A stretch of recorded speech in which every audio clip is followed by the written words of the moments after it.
Hi everyone, I'm Lubomira and thank you for joining me. If you're visiting for the first time, welcome to my channel, and if you are returning, it's really great to have you back. Here on this channel, I show you how I combine various card making techniques with elements made with the Cricut. Now, if you don't have a Cricut, that's okay. There are many ways of substituting the things I make with other products you may have in your stash. If you like my videos and would like to see more of them, please hit that like and subscribe button. It really helps in my channel's growth. This video shows how I incorporate what I make with the Cricut in a card. If you are interested in the Cricut tutorial to how I made this particular element, you can find a link to that video in the description below. Today I'm going to make a colorful card using the Joseph's coat technique. The secret to this technique is the embossing resist. Now, usually you use solid stamps to do this, but I wanted to show you a way to use your other smaller open stamps and stretch the usage of your stamp collection. To begin with, I'm using this cute stamp from the One in a Chameleon stamp set from Lawn Fawn. I really love this company's collection of small stamp sets. They're always fun and you can always mix and match them. They also come in at a really great price point. And while other companies don't offer coordinating dies for their small sets, Lawn Fawn does. Using intense black ink and an ink block, I stamped this little guy all over my paper. You can also wait and put down your color ink and then stamp your image. With this example, it really doesn't matter which way you do it.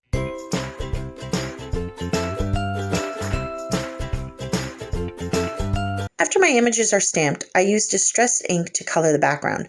I'm using 3 colors: picked raspberry, mustard seed, and peacock feathers. This combination will pretty much give me the full rainbow spectrum when blended. I'm not looking for a perfect blend though. I just want to fill the space with color and variation. To do this project, you can use any ink. However, I prefer using dye ink to pigment. While pigment ink is definitely easier to blend, it's not as vibrant and sometimes can be difficult when using the Joseph's coat technique.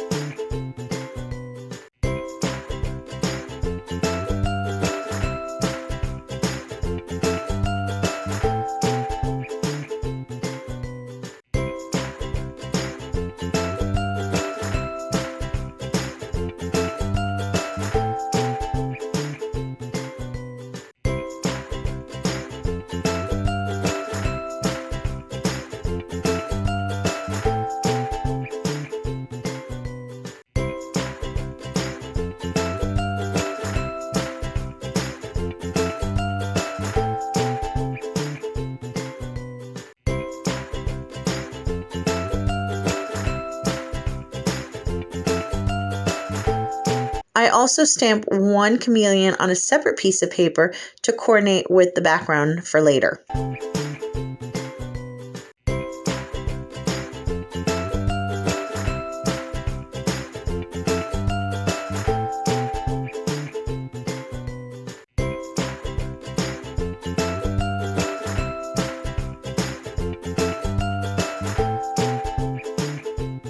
I also color in my extra chameleon.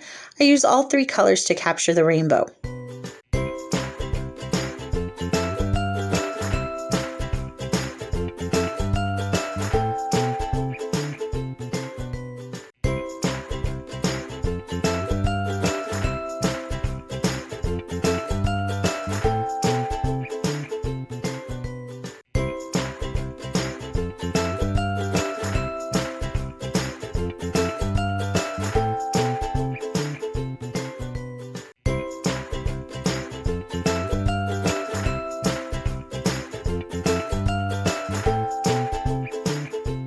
Once my background is blended, I let it dry using a heat gun.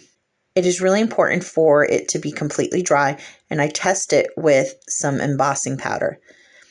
If the powder sticks, I need to let it dry some more. When it falls off completely, the background is ready for the next step. Now that the background is dry, I can move on to the next step.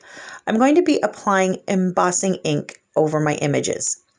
You can use an embossing pen to do this, or if you don't have a pen or are afraid to damage your nib, you can use a paintbrush like I did. I put a few drops of embossing ink from my re-inker into the inside lid of my stamp pad to use as an inkwell. Then I dipped a small brush into the ink and distributed it over the image. Before applying my ink, I first use my anti-static pouch to pre-treat my background. Then I go ahead and start to fill in my chameleons.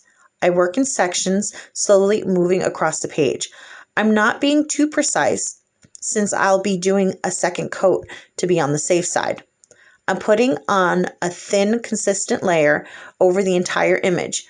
Sometimes it can be hard to see, so I only do a few images, then place some powder over them before moving on to another area.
Once I complete all my chameleons, I heat set the embossing powder. I want my embossing powder to be completely melted and smooth. The second coat will help fill in any dimples or missed spots.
After the embossing powder is set and dry, I apply black ink to the background. The black ink will fill in all the negative space around my chameleon, while the embossing powder will resist the ink and preserve the colors beneath it.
Off camera, I die cut all the pieces needed for this card, including the card base, the background, and the extra chameleon.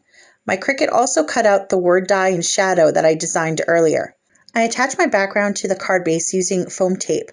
I use the third largest die in my stack, which as a result gives me a thick, clean frame around the colorful background.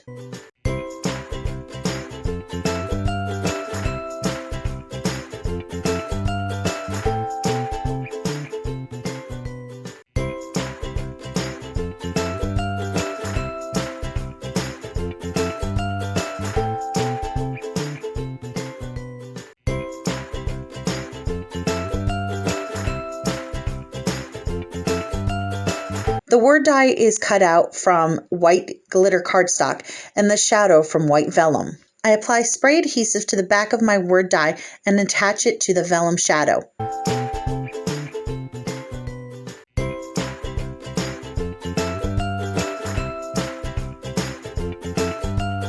Then using glue dots, I attach the word die to the background. To apply the dots, I keep them on their release paper and press the exposed sticky side down to the word die, then pull the release paper off.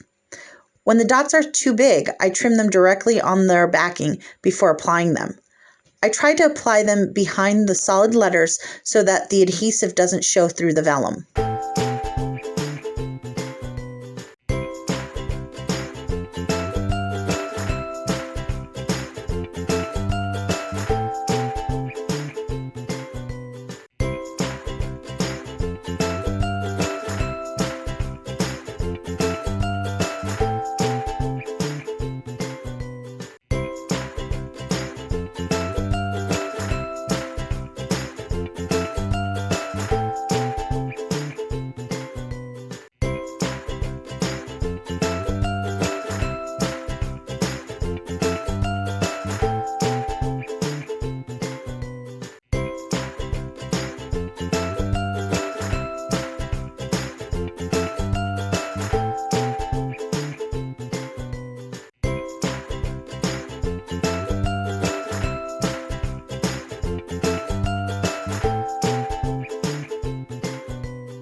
After attaching my word die, I placed my chameleon using some foam dots.